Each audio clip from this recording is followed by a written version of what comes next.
وبركاته. الحمد لله رب العالمين وبنعمته تتم الصالحات. أشهد أن لا إله إلا الله وحده لا شريك له وأشهد أن محمدا عبده ورسوله الكريم. اللهم صل وسلم على نبينا وسيدنا محمد وعلى آله وأصحابه أجمعين. أما بعد، رب اشرح لي صدري ويسر لي أمري واحلل عقدة من لساني يفقهوا قولي. Segala puji bagi Allah, kemuliaan salawat dan salam kepada Rasulullah, pada keluarga dan seluruh sahabat-sahabatnya. Bapak-bapak dan ibu-ibu, jamaah salat subuh yang Allah muliakan, insyaAllah.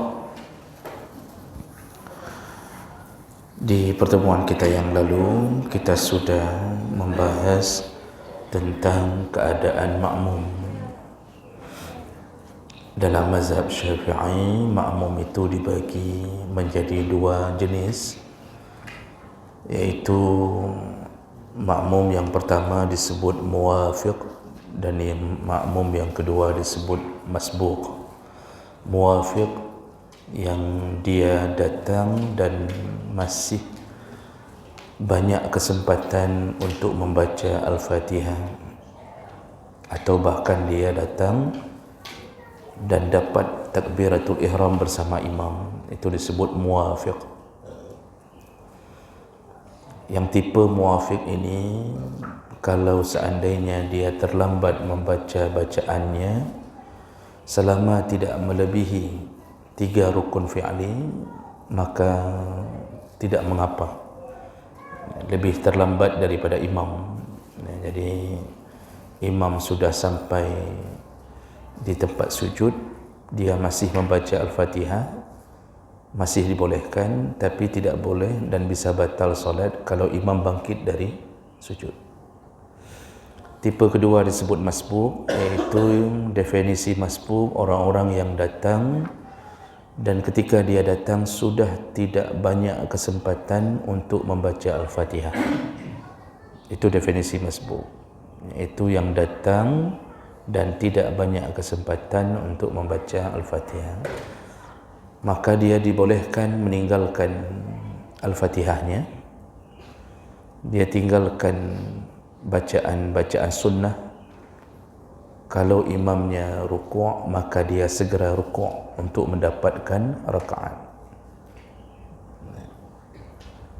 Dan dia, kalau seandainya bertahan tetap membaca Al-Fatihah,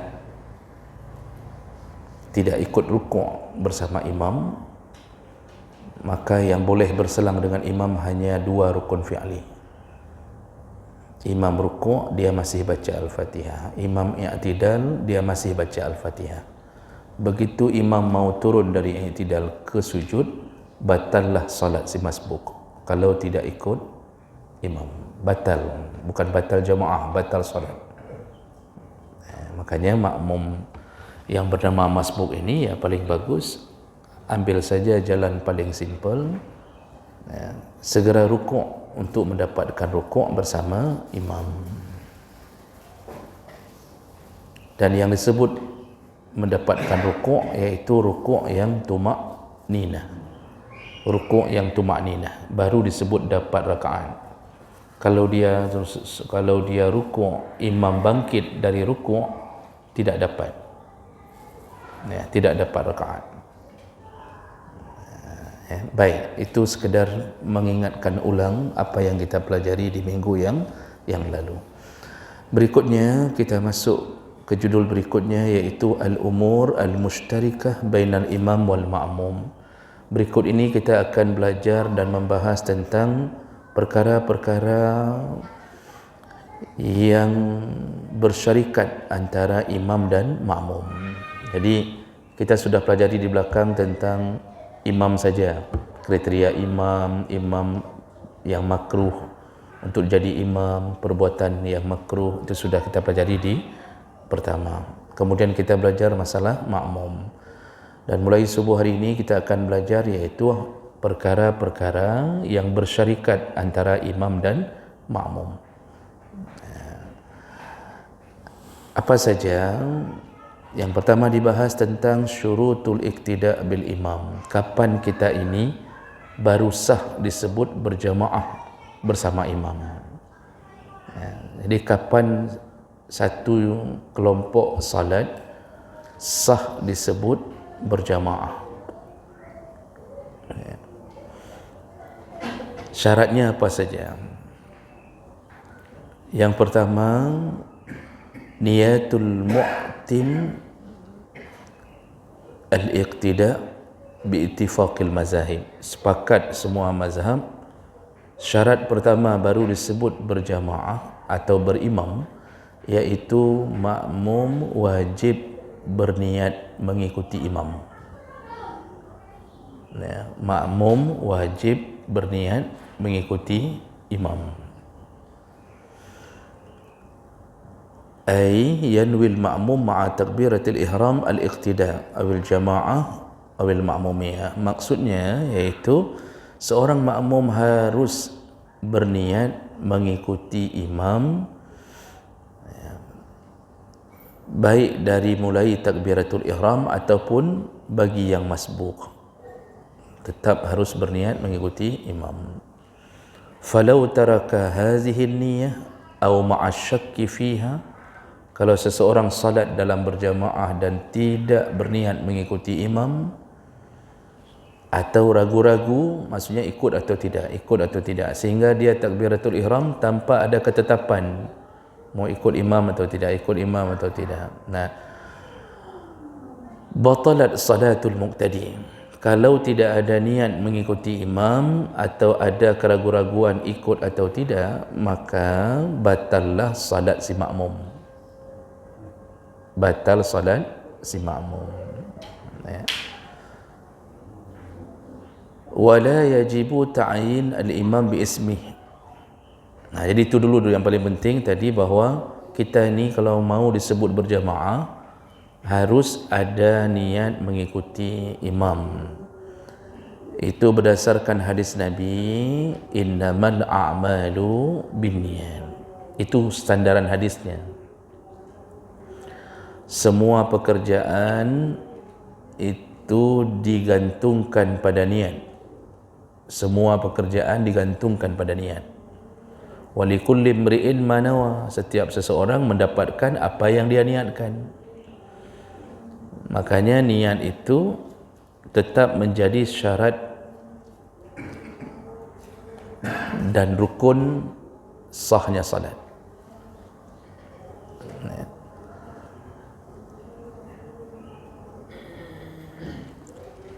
Wala yajibu ta'yin al-imam bi ismih. Bagi seorang makmum ketika berniat mengikuti jamaah atau mengikuti imam, tidak wajib menyebutkan di dalam hatinya nama imam tersebut atau mengikuti imam tertentu. Tidak diwajibkan. Maksudnya siapa imam? Fulan. Lalu kita sengaja berniat ma'muman bi fulan misal. Tidak ada kewajiban itu. Fa in ayyanahu wa akhta'a batalat salatuhu 'inda Syafi'iyah. Bahkan kalau ada yang sengaja berniat menambahi fulan, ma'muman bi fulan, saya berimam kepada fulan misal, rupanya salah yang dia sebut itu, namanya salah. Jadi dia enggak terlalu kenal nama imam, atau salah orang, dari belakang nampaknya fulan, rupanya pas assalamualaikum bukan fulan. Kalau salah ditentukan, maka batalat salatuhu, bahkan batal salatnya. Maka sebaiknya jangan tentukan, yang penting makmuman saja, ikuti imam saja. Nah, makanya makmum itu wajib menambahi niat di dalam bersitan hatinya, makmuman, mengikuti imam. Ini semua mazhab sepakat dengan dalil dari Nabi tadi. Jadi enggak ada cerita solat tanpa niat. Nanti bedanya di antara empat mazhab ni, kedudukan niat saja yang beda. Imam Syafi'i mendudukkan niat pada rukun. Imam Syafi'i menetapkan niat posisinya pada rukun solat, masuk ke dalam salat internal. Selain mazhab Syafi'i mendudukkan niat pada syarat, itu saja bedanya, Pak. Syarat eksternal. Jadi sebelum takbir itu sudah dianggap niat. Sebelum takbir sudah dianggap niat. Itu dalam mazhab yang lain. Mazhab Syafi'i masuk ke dalam rukun. Jadi jangan mengira niat itu bukan bahagian yang paling penting. Dia paling penting dalam semua amalan. Makanya seorang makmum tidak sah salat kalau tidak berniat mengikuti imam. Berikutnya, lakin la budda min ta'yin imam muayyan bi sifatil imamah. Namun wajib seseorang menentukan bahawa dia mengikuti imam tertentu tanpa harus menyebutkan kriteria imam tersebut atau namanya, tapi dia wajib meniatkan ikut imam tertentu. Caranya bagaimana? Cukup dengan bersidkan saya ikut imam, ma'muman. Begitu. Falau nawa al-i'timam bi ahadi rajulain yusalliyan la bi'ainih lam yasih. Kalau dia berniat mengikuti salah satu dari dua imam, dia tidak berniat khusus kepada imam tertentu, lam yasih, tidak sah salatnya. Ini kalau ada dua imam. Ini jarang terjadi, tapi di masjid-masjid Syiah terjadi, Pak. Kalau di Ahlus Sunnah jarang terjadi. Jadi dalam satu masjid ada dua imam. Bisa jadi karena perbedaan pandangan, akhirnya satu solat di sudut sana, satu solat di sudut sini. Ada orang masuk, lalu dia langsung berniat mengikuti imam. Imam mana yang mau dia ikut? Sedangkan saf sudah bercampur-campur misalnya. Di situlah harus dita'ayinkan salah satu imam. Kalau ada dua imam yang berdiri di depan. Kalau di Masjid Syiah, saya lihat tayangan di kota Qum, itu masjidnya aneh. Jadi saya lihat tayangan orang yang pergi ke Qum, kota pelajarnya di Iran. Salat Jumaat saja, itu masjidnya melingkar. Jadi melingkar letter U begitu. Itu 3 masjid tu letter U tu. Satu sana, satu sini, satu samping. Jadi orang boleh pilih mau salat imam yang mana. Itu satu ini ni. Jadi memang Syiah ni bermasalah. Makanya jangan masuk Syiah. Apalagi buka puasa terlambat, Isya baru buka puasa. Jadi wuduk enggak benar, kaki tidak dicuci, kerja melaknat sahabat. Hal-hal begitu kalau diikuti juga berat pungut.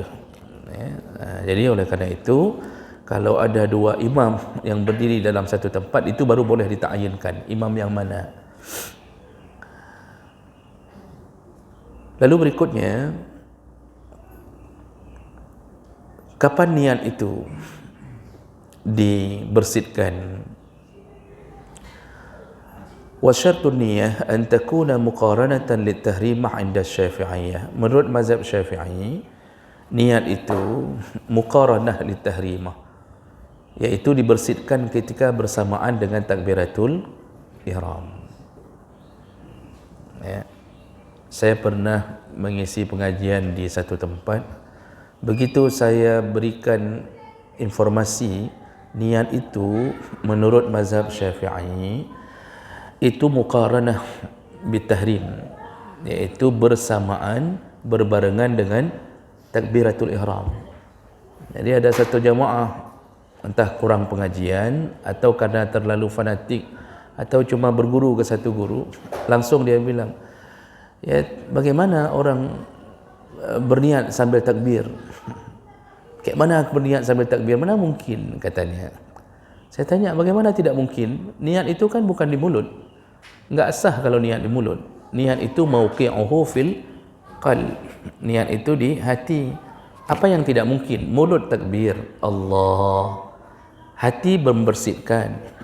Jadi fokus kita bukan pada takbir.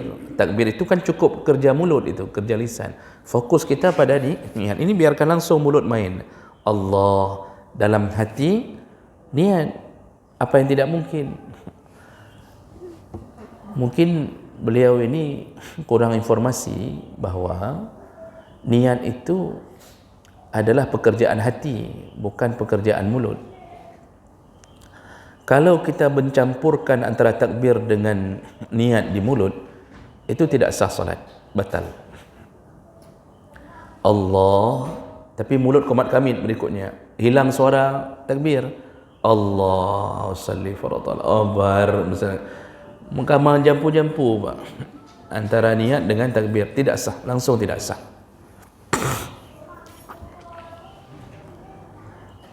Lalu kemudian dalam mazhab Syafi'i, dalam mazhab Syafi'i, melafazkan niat sebelum takbir hukumnya sunnah. Melafazkan niat sebelum takbir hukumnya sunnah.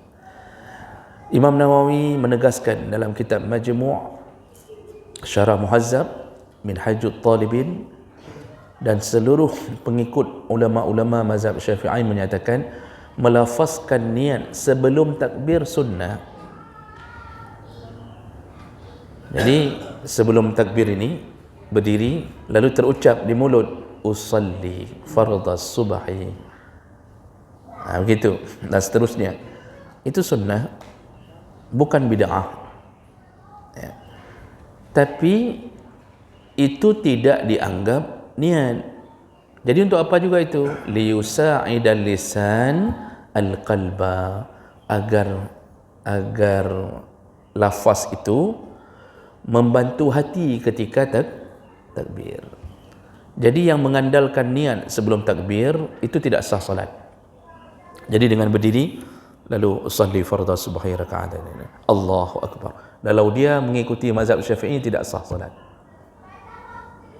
karena dia belum berniat. Jadi yang tadi niat usalli dengan mulut itu apa? Itu bukan niat.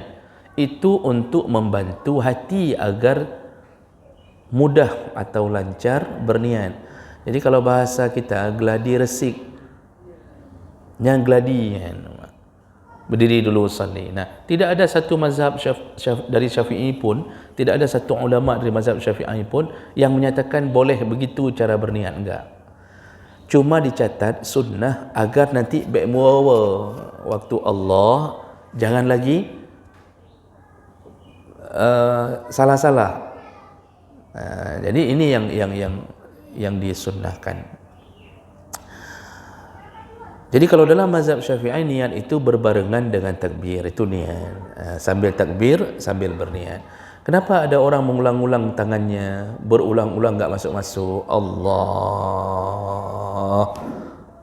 Ulang lom Allah. Sampai lega pega pak habis-habis. Cukup capek kalau jadi makmum mengikuti imam yang model begitu. Kita di belakang sudah ramai-ramai Allah. Di imam pegang aja deh, cancel kata imam. Kenapa ada kebiasaan seperti ini? Ini karena pemahaman yang terlalu jauh dan memberat-beratkan urusan. Jadi dalam pemahaman entah dari mana asal usulnya, yang harus ketika takbir itu harus lengkap semua sunnah-sunnah dalam niat. Kemudian ada yang mengatakan harus itamang, rukun heblahnya harus itamang. Gimana cara ada pertama rukun heblah dalam niat? Kayak mana orang berniat ini apa berat-berat urusan? Hana mampu Pak.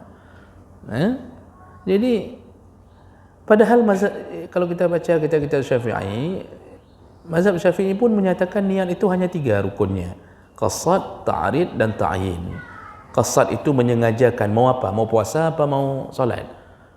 Kalau mau puasa nawaitu soma. Kalau mau solat usalli. Mau solat.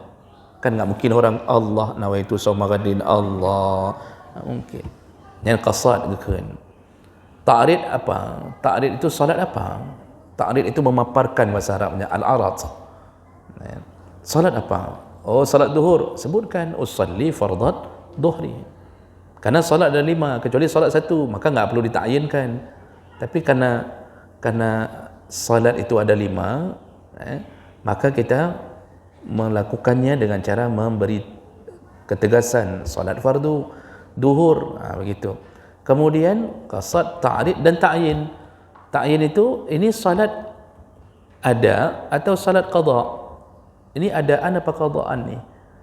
Karena bisa jadi orang salat qada di waktu duhur, kalau dia enggak memisahkan niatnya, seakan-akan itu juga adaan tunai, padahal qadaan. Maka disuruh tambah adaan atau qadaan. Maka di dalam niat ada kalimat adaan. Sedangkan usalli fardat duhri, itu rukunnya. Arba'a rakaat itu bukan rukun. Enggak sebut pun enggak apa-apa. Karena dengan menyebut duhur otomatis 4. Malah kalau salah kita sebut, malah harus ulang niat. Sengaja salat duhur 2 rakaat, harus ulang niat. Mana salat duhur 2 rakaat itu menyalahi syariat. Maka enggak perlu sebutkan pun enggak apa-apa. Itu yang membuat orang panjang sekali. Usalli fardat duhri 4 rakaatin. Hana payah sebut 4 rakaat je. Cukup duhur sudah ketahuan tu berapa rakaat. Lalu kemudian mustaqbilal qiblah, hana payah sebutnya. Karena itu syarat. Kita yang harus hadap kiblat, bukan menyebutkan lalu hadap kiblat. Tidak, kita yang harus hadap kiblat supaya sah salat. Lalu adaan sambung lillahi ta'ala, itu pun enggak perlu disebutkan. Karena semua salat memang untuk Allah. Makanya singkat saja sebenarnya. Orang yang sudah faham rukun niat itu singkat saja selesai. Begitu kalau dalam mazhab Syafi'i. Kemudian bahkan bahaya Pak, mengulang-ulang solat seperti begitu. Ini dah masuk ni, Allahu Akbar, dah masuk, diulang lagi. Ini membatalkan solat suka-suka, itu tidak dibolehkan. Anjir galak-galak membatalkan solat. Dia membatalkan solat itu dibolehkan dalam keadaan ada uzur, ada uzur, bukan suka-suka kita. Berbeda kalau berpisah dari imam, itu suka-suka kita. Enggak ada masalah pun, kita boleh berpisah dari imam, enggak ada masalah. Misalnya kita pingin solat sendiri aja, enggak jadilah, enggak jadi, enggak ada masalah. Imamnya okey, tapi kita pingin solat sendiri tanpa bolehkah? Boleh, walaupun makruh, tapi boleh. Tapi membatalkan solat suka-suka tidak dibolehkan. Nya ulok-ulok kan. Itu sama seperti kita sedang bicara di depan komandan, tiba-tiba berangkat langsung sendiri, enggak ada urusan apa-apa, berangkat. Kan kendang sambonya begitu Pak. Yang model-model begitu. Jadi oleh karena itu perlu difahami lebih dahulu bahawa niat itu menurut mazhab Syafi'i dilakukan bersamaan dengan takbiratul ihram. Wa ajazal Hanafiyah an takuna mutaqaddimah 'ala at-tahrimah bi syartin an la yafsila bainahuma wa bain at-tahrimah fasilun ajnabi. Mazhab Hanafi membolehkan berniat sebelum takbiratul ihram dengan syarat tidak dipisahkan antara niat dengan takbir fasil ajnabi, iaitu pemisah yang ada kegiatan yang tidak dibutuhkan dalam solat. Jadi contohnya begini, habis wudu di situ niat, bersihkan di hati mau solat duhur, ini untuk solat duhur, langsung menuju ke solat. Tapi kalau dipisahkan dengan fasil ajnabi, pemisah yang tidak berhubungan dengan solat, itu batal, harus niat lagi. Contoh, habis wudu, nonton sedikit lagi dangdang, menuju ke masjid, nonton atau buka HP, balas WA dulu, itu sudah fasil ajnabi, harus niat lagi. Jadi boleh berniat di luar solat. Jadi niatnya waktu habis wuduk tu sambil jalan ke masjid, itu niat. Sengaja ini untuk solat duhur, dibolehkan. Wal afdal indal Hanabilah, dan yang paling bagus, wal afdal indahum wa indal Hanabilah. Namun walaupun begitu, dalam pandangan mazhab Hanafi ditambahkan oleh mazhab Hambali, yang paling afdal niat itu antakuna muqaranah khurujan minal khilaf. Paling bagus niat itu adalah bersamaan dengan takbir. Rupanya pilihan imam-imam mazhab ini tetap yang paling bagus seperti mazhab Syafi'i. Ini bukan kerana kita bermazhab Syafi'i. Mazhab lain boleh berniat di luar takbir, tapi ternyata pilihan mereka yang paling afdal kalau dilakukan bersamaan dengan takbir.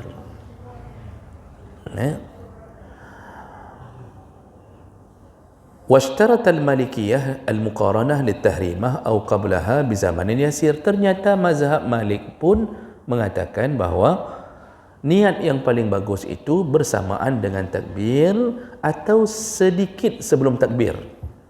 Sedikit sebelum takbir. Waktunya terpisah sedikit saja, zaman yasir. Jadi kita niat duluan baru Allahu Akbar. Makanya tidak ada yang salah dengan tata cara berniat, kecuali mereka yang kurang bacaan, kurang wawasan, selalu berusaha mencari kebenaran diri dan selalu merasa orang salah dalam keadaan bersalah. Ini akibat hanya baca satu model yang dia inginkan saja.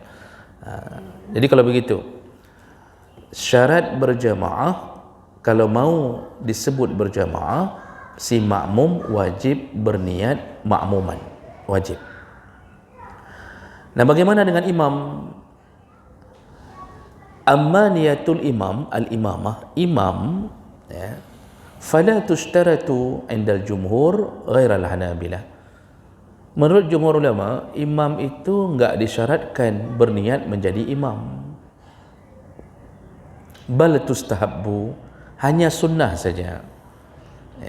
Liyajuza liyuhawwiza fadilatal jamaah, agar mendapatkan pahala jamaah sempurna. Fa in lam yanwi lam tahsul bih. Kalau seandainya seorang imam tidak berniat sengaja menjadi imam, maka dia pun bisa kehilangan pahala jamaah. Iz laisa lil mar'i min amalihi illa ma nawa. Karena seseorang tidak mendapatkan apapun kecuali apa yang dia niatkan. Nah, jadi kalau imam tidak diwajibkan berniat menjadi imam, karena imam bergerak menjadi imam secara otomatis, yaitu dia adalah orang yang diikuti. Kan imam berdiri depan, otomatis dia, posisi dia kan terbentuk dengan sendirinya bahwa dia orang yang diikuti. Itu imam. Makmum di belakang satu saf itu bisa macam-macam, Pak. Ada yang ikut, ada yang enggak. Kalau imam kan enggak bisa macam-macam. Memang dia orang yang memimpin. Mana bisa dia mengatakan ke makmum, "Hai, long, baik ni pujuk ke imam bah. Baik long." Tapi dia berdiri di depan. Kayak mana enggak baik je ke imam sedangkan dia berdiri di depan? Maka imam itu terbentuk secara otomatis. Sedangkan makmum enggak otomatis. Ada yang berdiri dalam saf tapi tidak ikut imam, kan begitu. Ada yang berdiri dalam saf tapi ada yang mau salat sendiri, ada yang tadi ikut imam lalu keluar. Makanya makmum harus memperjelas diri, ikut apa enggak dengan imam.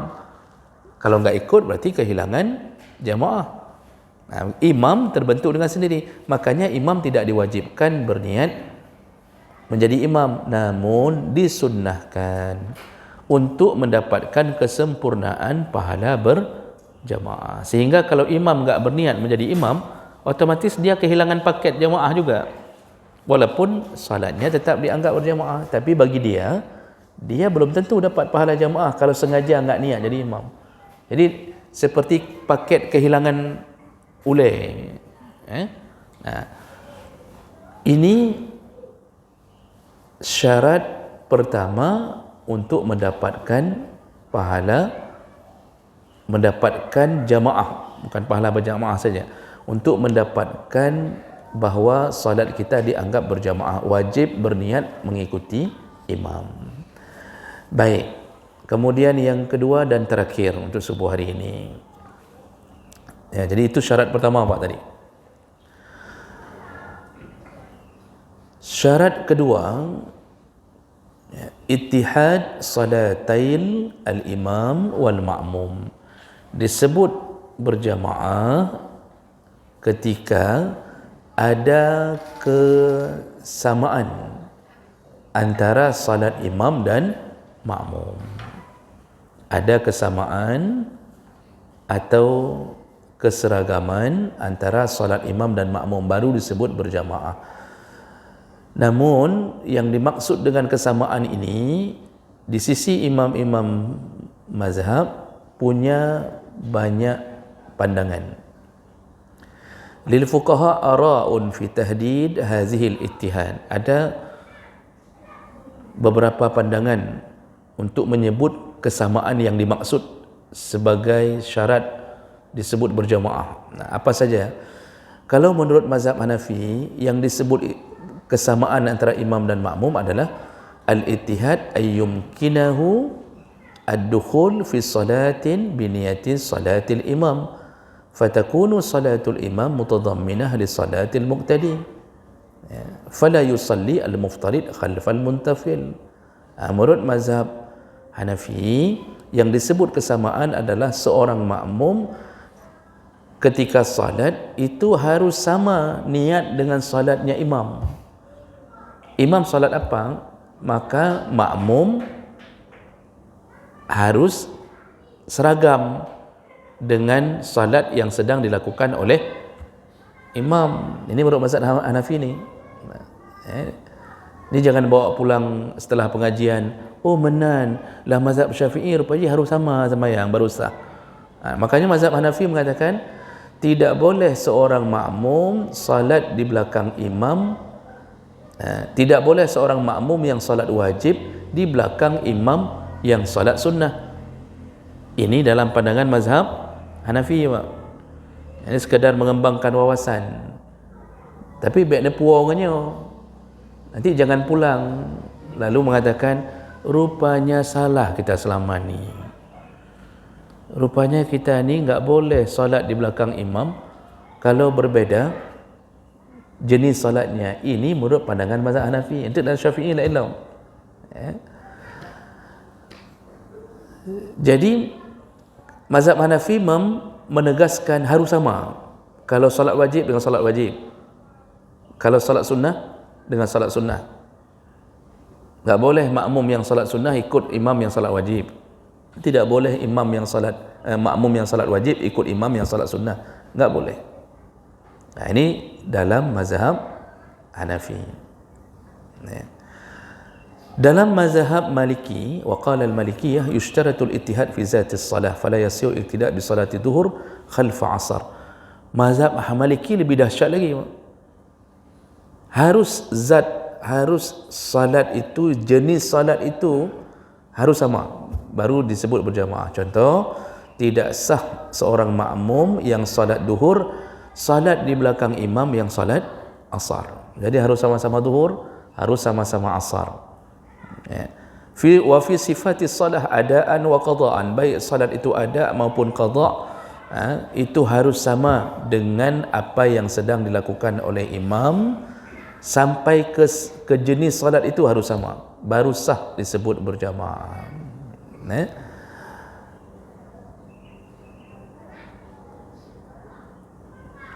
Wa ini tafaqa fil qada. Seandainya antara imam dan makmum sepakat melakukan qada, maksudnya si makmum ni ingin mengqada salat di belakang imam, namun fala yasihu dhuhru yaumi sabti khalfa dhuhri yaumil ahad. Menurut mazhab Malik, kalau imam ingin mengqada salat yang tertinggal di hari Sabtu, sedangkan makmum ingin mengqada salat yang tertinggal di hari Ahad, tidak sah. Sampai dalam urusan qada pun tidak sah. Kalau yang mau diambil itu hari yang berbeza, maksudnya Iran Eropa ni tinggal semayang Eropa orang Sabtu, Iran orang Minggu. Lalu mereka bersepakat untuk berjamaah mengqada salat itu. Berjamaahnya tidak masalah. Niat ingin berjamaah enggak masalah. Yang jadi masalah dalam pandangan mazhab Malik, ketika salat yang diambil itu ternyata bermasalah di hari yang berbeza. Sampai ke situ mazhab Malik mengatakan tidak sah. Jadi harus sama-sama yang mengqada hari Sabtu. Harus sama-sama yang mengqada di hari Minggu. Baik. Jadi lebih ketat lah mazhab Malik mengatakan tentang kesamaan dalam imam dan makmum. Menurut mazhab Hambali, ini dibahas dulu di luar Syafi'i. Menurut mazhab Hambali, al-ittihad fi naw'il fardhi waqtan wa isman. Fala yasihu i'timam man yusalli dhuhur biman yusalli al-'asr aw ghairiha kal 'isha wa 'aksuh. Kama la tasihu salat muftarid khalfa muftarid bi fardhi ghairihi waqtan wa isman. Mazhab Hambali hampir sama dengan mazhab Malik, baru sah salat berjamaah antara imam dan makmum iaitu kesamaan dalam solat fardu waktu dan nama, ya. Iaitu waktunya waktu wajib, namanya sama-sama zuhur, sama-sama asar, baru sah disebut berjamaah. Dengan dalil innama ju'ilal imam liyu'tamma bih fala takhtalifu alaih. Mazhab Hambali berdalil bahawa imam itu, kata Nabi, imam itu dipilih menjadi imam untuk diikuti, maka janganlah engkau berbeda dengan imam. Nah, ini dalil ini diambil untuk menjadi sandaran bahawa enggak boleh makmum berbeda dengan imam, baik waktunya maupun jenis salatnya. Jadi zuhur hanya boleh dengan zuhur. Yang terakhir, pandangan mazhab Syafi'i. Menurut mazhab Syafi'i, waqtafa asy-Syafi'iyah, dalam mazhab Syafi'i iktafa bi ishtirat tawafuq nadmi salatil imam wal muqtadi, fa in ikhtalafa nadmu salatayhima ka salatil maktubah wa salati kusuf aw maktubah wa salati janazah lam tasih al-qudwah. Yang paling ringan dalam urusan ini mazhab Syafi'i. Mazhab Syafi'i mengatakan yang penting, syarat yang paling utama iaitu rukun gerakan salat imam dan makmum sama. Tidak penting berbeda waktu, tidak penting berbeda nama. Yang penting gerakannya sama. Maksud gerakan sama, ada takbiratul ihram, ada ruku', ada i'tidal, ada sujud. Masalah niat tidak penting. Arti niat tidak penting, bukan enggak wajib niat. Antara perbezaan antara imam dan makmum itu tidak menjadi syarat sah. Maka dibolehkan orang imam salat wajib, makmum salat sunnah, atau kebalikannya, selama gerakannya sama. Maksud gerakan sama bukan sama-sama bergerak. Di sisi imam ada rukuk, di sisi makmum ada rukuk, walaupun nanti terlambat-terlambat, tapi gerakan itu ada, sama. Yang tidak boleh iaitu ketika terjadi perbezaan gerakan, baru enggak boleh mengikuti imam itu. Contoh, tidak boleh orang yang salat wajib mengikuti orang yang salat gerhana. Ini kita salat zuhur wajib, imam sedang melakukan salat gerhana, enggak boleh dalam mazhab Syafi'i. Kenapa enggak boleh? Karena dalam salat gerhana ada 4 kali rukuk, ada 2 kali rukuk, kan 4. Ada 2 kali rukuk kan? Rukuk pertama bangun, rukuk lagi kedua baru bangun. Sudah berbeza gerakan. Atau contoh lain, mengikuti imam yang sedang salat jenazah.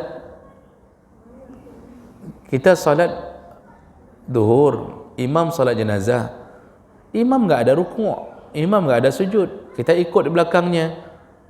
Tidak sah karena berbeza gerakan. Nah, oleh kerana itu dalam mazhab Syafi'i dibolehkan imam yang salat zuhur diikuti oleh orang yang sedang salat selain zuhur, apakah qada, dia dengan niatnya sendiri tapi berjamaah, dibolehkan, tidak mengapa. Sering kan Bapak, Ibu kita yang mengikuti orang sedang salat sunnah. Ini kita masbuk ni contoh. Ada orang sedang melakukan ba'diyah, kan? Kita langsung ikut di belakang orang yang ba'diyah itu. Padahal kita salat zuhur, dia ba'diyah zuhur. Sah tidak? Sah dalam pandangan mazhab Syafi'i, sah. Yang penting gerakannya sama. Begitu pandangan tentang ijtihad para imam-imam ini tentang kesamaan gerakan antara imam dan makmum. Ya, mudah-mudahan dengan mengetahui ini kita terlepas dari ketegangan dalam berfikir. Ya. Namun mau saya buat catatan sedikit sebelum saya tutup, yang jangan kita ibadah ni enggak ada sandaran, Pak. Artinya kan tadi waktu kita bicara masalah niat, tadi kan niat itu bersamaan dengan takbiratul ihram menurut mazhab Syafi'i. Menurut mazhab yang lain paling bagus bersamaan dengan takbiratul ihram walaupun enggak syarat begitu. Yang jangan kita ketika melakukan satu amal tapi enggak ada sandaran. Jadi contoh ni, kita enggak tahu bagaimana pandangan ijtihadnya Syafi'i, kita enggak tahu Hambali, kita enggak tahu Maliki, yang penting dah sembahyang. Jadi kadang-kadang ada yang kalau di luar mazhab Syafi'i kan boleh niat di luar tadi, langsung dia begitu masuk waktu salat, begitu masuk takbir, dia enggak ada cerita meniatkan di dalam hati lagi karena sudah tadi niat sebelum takbir, kan begitu, dan boleh di luar mazhab Syafi'i. Nanti kan salatnya begini, Pak, Allahu Akbar, kan begitu, karena enggak perlu lagi membarengkan niat dengan takbir, ya, dari luar mazhab Syafi'i. Tapi yang jangan, itu boleh saja. Yang jangan waktu kita tanya, Bapak salat begitu sandarannya apa? Oh Ustaz, saya lihat ada orang yang salat begitu. Itu yang jangan, Pak. Jangan ibadah itu tergantung-gantung tanpa sandaran. Dan jangan pernah mengatakan, oh saya salat seperti salatnya Nabi. Dari mana kita tahu itu salatnya Nabi? Ada dalil yang Nabi langsung Allahu Akbar. Makanya kalimat-kalimat itu kadang-kadang menentukan siapa kita dalam wawasan berilmu. Ya. Saya sudah pernah bilang, ada yang tidak mau mengakui mazhab dengan alasan itu, mengikuti Nabi. Lalu dia mengikuti pandangan guru-gurunya yang tertentu dan menolak pandangan mazhab. Padahal seluruh mazhab ini termasuk dalam kategori salafus salih. Mereka yang disebut salaf yang sebenarnya. Definisi salaf adalah orang yang hidup 300 tahun setelah kenabian. Itu disebut salaf. 300 tahun setelah kenabian. Sekarang coba cek seluruh imam mazhab itu semua hidup 300 tahun setelah kenabian. Semua. Imam Hanafi lahir 80 Hijriah, Imam Malik lahir 93 Hijriah, Imam Syafi'i lahir 150 Hijriah, Imam Hanbali lahir 204 Hijriah. Ya. Meninggal 204 Hijriah. Enggak ada yang di atas 300 Hijriah. Lalu kita meragukan mereka, kedekatan mereka dengan dalil-dalil, kita ragukan mereka. Tapi kita ambil pandangan guru kita yang lahir tahun 1994. Ana menyokong ustaznya kekenya kat betulnya lain ana betul kan. Aneh cara berfikir kita. Yang pandangan orang paling dekat dengan Nabi kita tolak. Yang pandangan pribadi yang lahir sampai 800 Hijriah kita ambil dengan mutlak. Itu juga aneh. Paling kurang bijaksanalah. Boleh dengarkan pandangan-pandangan, tidak mengapa. Itu enggak ada masalah. Namun paling kurang buka sedikit wawasan berfikir bahawa jangan sampai terlalu fanatik mengira kebenaran hanya pada yang kita baca dan kita dengar saja. Berikanlah ruang kebenaran bagi orang lain yang juga belajar. Kalau kita mau mengatakan, ni kita sendiri yang bermazhab Syafi'i, kalau kita mau mengatakan Syafi'i paling betul, yang mana betul sih? Berarti yang masuk neraka cuma mazhab Syafi'i, yang masuk surga mazhab Syafi'i. Yang Maroko neraka mandum, yang Hanafi. Yang Tunisia mandum masuk neraka, yang juga Hanafi. Ya. Kemudian yang bermazhab Malik semuanya, yang mazhab Hambali semua mandum dalam neraka. Tanya yang betul tak? Itu pun tak betul juga. Makanya mudah-mudahan dengan kita mengaji seperti ini, sekedar membuka wawasan, kita tahu ternyata ada kok di luar mazhab kita yang punya pandangan berbeda. Hanya kasih, teruk kena kasih. Jadi waktu yang merempuk ke rumah, begitu berjumpa sudah rumis, Pak. Assalamualaikum, Waalaikumsalam. Walaupun kita tahu dia takbirnya berbeda dengan kita, itu sudah cukup, Pak. Jadi jangan beli-beli lagi. biar tunjuk-tunjuk atas muka kau, ikah nah. Kah kan urang kamu kah. Jangan sampai ke situ lagi. Agama ini kan luas, kenapa harus dipersempit dengan pemahaman yang begitu sempit? Okey, baik. Begitunya menyotrip belum nak pegang habar payah bayi kajian dalam trip boleh kasih. Ada waktu sedikit sambil kita menunggu waktu salat. Sekitar 7 minit 10 menit. Silakan Bapak Ibu kalau ada hal yang ingin Pak Budi silakan. Ya, sebentar. Waalaikumsalam warahmatullahi wabarakatuh. Ini pernah disampaikan dalam pengajian tentang takbir dan niat. Harap supaya lebih yakin. Apabila nak kondisi takbiratul ihram yang dilafazkan itu karena asumsi loh, karena ingin memasukkan niat sehingga bacaan takbiratul ihram itu ada masalah. Misalnya Allahu Akbar, itu seperti manusia sudah mulai ragu kita. Nah, yang kalau begitu kondisinya, bagaimana kita sebagai makmum? Apakah kita terus berimam dengan yang membaca takbir yang mungkin sedikit bermasalah dengan bacaan tadi? Itu yang pertama. Yang kedua, apabila kita pada posisi ada jamaah yang masuk, kita kemudian dijadikan sebagai imam. Nah, pada salat yang itu dibesarkan bacaannya, kemudian pada rakaat yang kedua, makmum itu sounding dia, alhamdulillah, seakan-akan itu menyuruh kepada kita itu untuk membesarkan bacaan. Karena yang kita ketahui, membesarkan bacaan itu bukanlah satu keharusan. Ini bagaimana Ustaz? Terima kasih. Assalamualaikum warahmatullahi wabarakatuh. Waalaikumsalam warahmatullahi wabarakatuh. Baik, terima kasih banyak Pak Budi atas pertanyaannya. Yang pertama tentang kita mengikuti imam yang kemudian menurut kita imam itu telah salah melakukan takbir. Karena kita sudah belajar Pak, rukun takbir, satu-satunya takbir yang rukun adalah takbiratul ihram. Yang lain semuanya takbir intiqal. Itu takbir sunnah. Kalimat Allahu Akbar harus dibaca dengan benar karena itu rukun.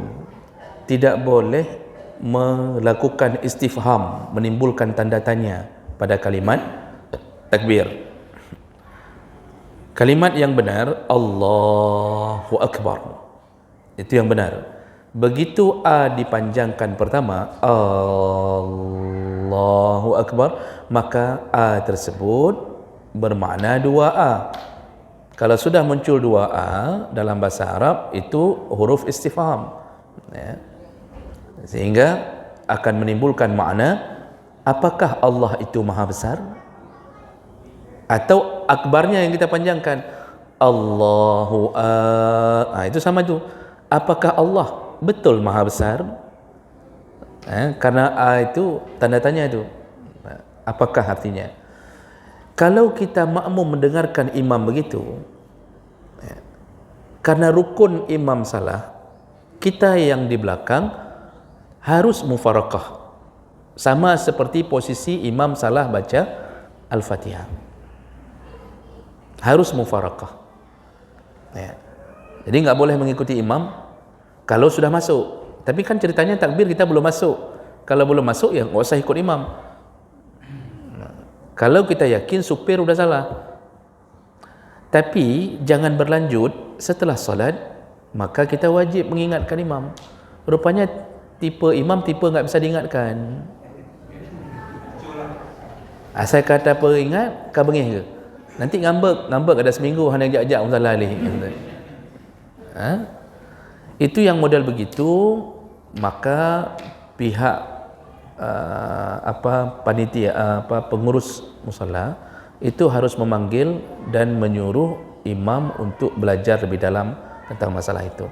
Artinya begitu kita tahu, kita wajib mufarakah. Bagaimana kondisi makmum yang enggak tahu? Awam, imamnya bahagian orang yang tidak tahu, makmumnya juga enggak tahu, sesama tidak tahu masih sah solatnya. Itu level-level sesama mereka masih sah, karena perbuatan itu dilakukan dalam keadaan sama-sama tidak tahu. Tapi bagi kita yang tahu, wajib berpisah kalau sudah masuk dan tidak boleh ikut imam yang begitu.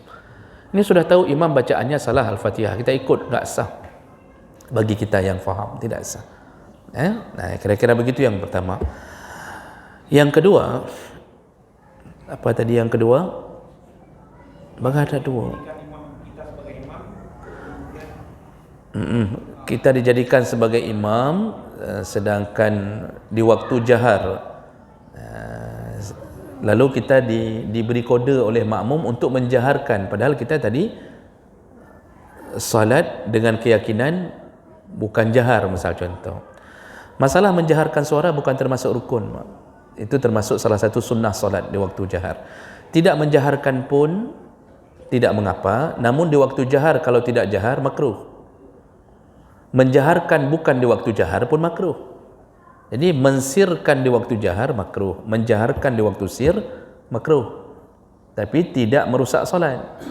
Misal contoh kan ada imam yang lupa salat zuhur, tiba-tiba dia angkat suara, Pak.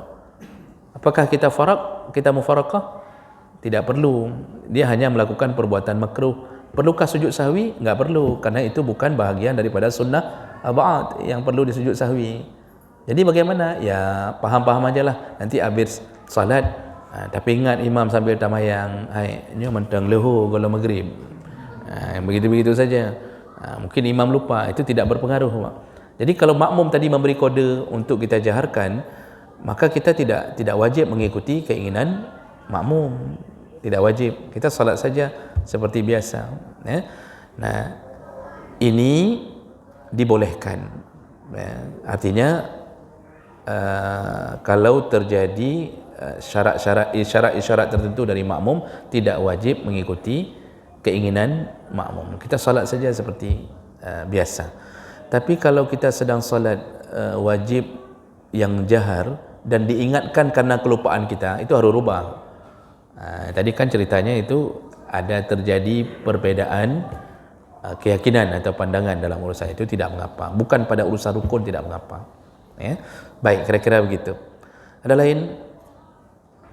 Tidak ada? Ya, boleh terakhir Pak Mur, silakan. Waalaikumsalam warahmatullahi. Tentang mungkin bisa dijelaskan kembali Pak Ustaz, tentang salat niat seperti tadi. Misalnya seseorang imam ada makmumnya sudah salat sudah hampir 1 rakaat misalnya. Ternyata imamnya salah niat. Sikap imam ini bagaimana yang harus dia perbuat? Baik. Seharusnya dia salat zuhur tapi terniat dia salat asar. Sikap imam ini apa yang harus? Oke, baik, terima kasih Pak Mur. Yang pertama yang harus dipahami, baik imam maupun makmum, kalau salah niat wajib ulang, batal solatnya. Kita solat zuhur, tapi dalam niat sengaja aku solat asar, sudah masuk ke Al-Fatihah, wajib batalkan, ulang. Nah, kalau masalah salah niat ulang, itu kesepakatan, Pak. Karena dalilnya walikulli mri'in manawa, setiap seseorang bergerak di atas apa yang dia niatkan, dia dapat hasilnya dari niat itu. Kalau dia niatnya asar, tapi dia solat zuhur, maka ini tidak sinkron antara perbuatan dengan keinginan. Wajib ulang. Dalam semua mazhab disebut wajib ulang, berdasarkan hadis innamal a'malu binniyat. Kalau terjadi pada imam salah niat, kita kan nggak tahu imam salah niat, karena niat itu bukan di mulut. Makmum nggak tahu apa-apa, imam yang tahu. Imam kalau dia salah niat, dia harus membatalkan salatnya dan melakukan istikhlaf. Begitu dia sadar, kapalok katalah munit munoyo. Ini dia udah nggak konsen lagi nih. Ketika dia berdiri batalkan salat, lalu istikhlaf. Dia memegang salah seorang dari makmum di belakang, lalu kemudian dia tarik ke depan. Tidak perlu dia jelaskan. Kadangkah lu katalah niat, ikah baik lagi lu kasih belum yang bangai. Enggak usah begitu, cukup tarik istikhlaf. Dan dia mundur, lalu kemudian boleh berdiri di saf belakang. Yang memperbaharui niat di tengah salat enggak boleh. Memperbaharui, terubah gerau dia. Ini imam ni, dia rubah sendiri. Kapalo katalah, ya Allah, tolong dimaafkan. Ni kalau sembahyang asal jenabah, dia enggak boleh. Memperbaharui niat enggak boleh di tengah salat. Satu-satunya salat yang boleh diperbaharui niat adalah salat mutlak. Berubah dari salat maksudah ke ghair maksudah pun enggak boleh. Ini kita salat sunnah tahiyatul masjid, tapi niatnya salat qabliyah. Kita ingin rubah, tidak dibolehkan kalau sesama maksudah. Maksudah itu ada proseduralnya. Satu-satunya perubahan yang boleh adalah waktu salat mutlak. Ini kita pingin salat mutlak, pinginnya sebenarnya inginnya pingin 2 rakaat. Rupanya kita ingin berubah menjadi 1000 rakaat. Di tengahnya aja anak bupu. Salat mutlak, salat enggak ada prosedural. Itu silakan. Yang lain enggak boleh berubah niat di tengah jalan. Jadi harus batalkan. Kalau imam nekat enggak batalkan, apakah makmum sah salatnya? Makmum sah, karena makmum enggak tahu apa-apa. Imam harus tanggung sendiri dosanya dan dosa makmum kalau dia menipu makmum. Dia tanggung itu. Makanya jangan nekat-nekat kali. Kalau sudah terjadi kesalahan, mohon maaf saja. Enggak usah buat rekayasa bahawa terjadi pelecehan begini dan enggak usah. Ngakui saja, selesai urusan. Makin terpegak ulhuk, makin dalam kejadiannya. Kan begitu ceritanya. Jadi imam kalau bukan batalkan, yang merubah niat di tengah jalan tidak dibolehkan, dan jangan sambung salat bagi si imam, tapi makmum silakan ganti imam, istikhlaf. Begitu ceritanya. Mohon maaf tadi Pak Roja ada tadi terakhir semenit Pak sebelum dah sembahyang. Pak Roja, silakan. Sebagai posisi imam, dalam niat tadi imam sunat berniat sebagai imam. Bagaimana dengan salat yang lain lepas salat Jumat atau salat Aid? Apakah berarti sama? Kalau salat Jumat, khusus salat Jumat, imam bukan sunnah berniat jadi imam, wajib.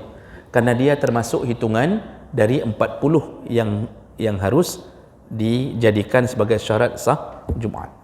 Ini paket Jumat ini paket beda, Pak. Paket beda. Jumat ini berbeda, ada beberapa perbezaan dengan salat biasa. Kalau salat biasa, kita kan asal kehilangan rukuk, kita asal dapat rukuk dapat rakaat. Kalau salat Jumat itu di rakaat kedua menjadi penentu. Enggak dapat rukuk rakaat kedua, harus ganti dengan salat duhur. Yang terlambat masbuk, kalau masbuk salat biasa enggak dapat rukuk rakaat kedua, enggak dapat rukuk ni, berarti dia boleh niat langsung sambung, nanti tambah sendiri. Jumat enggak boleh. Jumat begitu datang terlambat di rakaat kedua tidak dapat rukuk, maka niatnya segera di situ menjadi salat duhur. Jadi ada beberapa perbezaan, maka termasuk kasus imam, dia harus berniat menjadi imam karena paketnya paket jamaah ini, paket jamaah khusus. Kalau salat lain seperti kita cerita tadi, kalau Aid tidak wajib. Aid tidak wajib. Jumat penentu paling utama. Begitu, Pak. Okey. Baik, kita cukupkan, nanti kita peribadi aja Bapak, karena ini ada jamaah kita yang harus masuk kantor di hari Sabtu. Hanabu dah mengantur Sabtu. Kami ni dah mengantur. Jadi kita cukupkan, insya-Allah kita sambung di pertemuan yang akan datang. Subhanakallahumma bihamdik asyhadu an la ilaha illa anta astaghfiruka wa atubu ilaik. Wassalamualaikum warahmatullahi wabarakatuh.